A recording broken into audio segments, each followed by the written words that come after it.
bahwa meningkatnya harga komoditas karena gejolak geopolitik dari Rusia dan Ukraina ini memiliki beberapa implikasi untuk kondisi makroekonomi Indonesia. Kita ketahui bahwa Indonesia adalah eksportir untuk hard commodities, ya, seperti batu bara, CPO, tembaga, dan nikel. Jadi meningkatnya harga komoditas ekspor Indonesia mempunyai imbas untuk trade surplus daripada Indonesia. Dan juga implikasinya adalah stabilitas daripada falas dan US dollar ke rupiah dan current account yang makin membaik.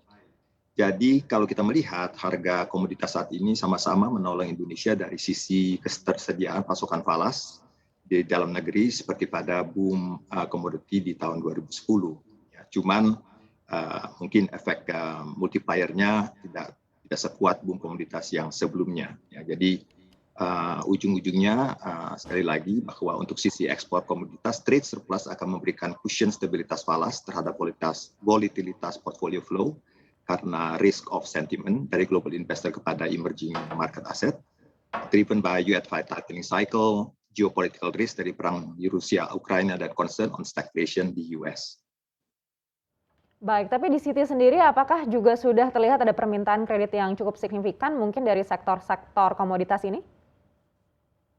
Ya, jadi kalau kita melihat bahwa untuk kondisi tren daripada harga yang terus melonjak ya, dan juga posisi kebijakan di komoditas tertentu, kita melihat bahwa tren harga komoditas yang naik tentu berpotensi positif ya terhadap Indonesia sebagai resource country dan corporate di sektor komoditas. Tidak hanya juga untuk coal dan CPO juga, tapi juga untuk komoditas seperti copper dan nikel.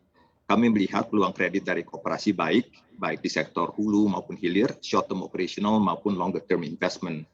Dan yang harus kita cermati adalah potensi kenaikan volume produksi di tengah-tengah tren kenaikan harga komoditas tersebut. Jadi menurut hemat kami, harga dan volume produksi keduanya akan berdampak pada permintaan kredit perbankan, baik untuk operational expense, ya, untuk modal kerja ataupun untuk capital expenditure.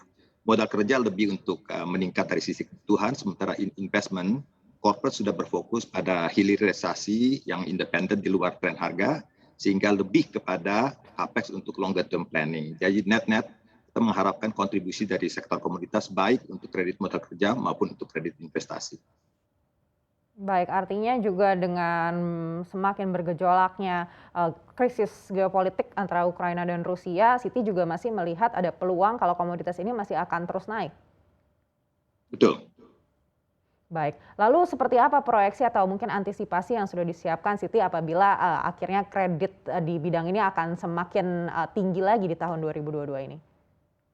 Kita melihat bahwa semua indikator dari perbankan itu cukup baik ya. Kalau kita melihat untuk kesediaan likuiditas itu juga cukup baik, di mana dari loan to deposit ratio itu sekitar 75%. Kemudian juga kita melihat bahwa pricing dan NIM juga cukup terjaga sekitar mungkin 4,6 sampai 5%. Sehingga kalau kita melihat sektor perbankan saat ini memang likuiditas ada dan juga NIM terjaga dan juga capital adequacy ratio sekitar 25% juga cukup terjaga. Jadi kita melihat bahwa potensi untuk financing apabila ada demand untuk capex maupun untuk working capital di sektor komoditas ini, sektor perbankan akan siap untuk memberikan dukungannya untuk perkembangan dan juga pertumbuhan di sektor komoditas ini. Baik, kalau berkaca pada nasabah Citi sendiri untuk kredit ekspor dari komoditas ini, komoditas mana yang mungkin paling banyak? Kita melihat untuk di sektor daripada klien daripada Citi, kebanyakan di sektor CPO, dan juga kita melihat bahwa demand ini juga akan terus terjaga, dan juga dengan naiknya harga komoditas ini yang berkelanjutan, membuat trade surplus itu tetap membaik, dan dengan adanya trade surplus itu pressure kepada US dollar dan rupiah untuk falas dan stabilitas falas itu terjaga, sehingga kita juga melihat bahwa kemungkinan untuk akselerasi daripada interest rate untuk suku bunga acuan mungkin tidak akan secepat yang kita antisipasi untuk tahun ini.